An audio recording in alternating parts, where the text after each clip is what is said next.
Hello everyone, welcome back to Spararia YouTube channel.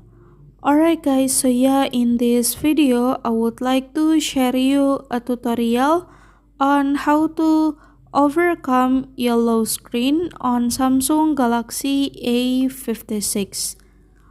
Alright guys, so yeah, for those of you who your cell phone screen suddenly turns yellow, don't need to be worried and don't need to be panic because it could be that you have turned on a certain feature that you are not aware of.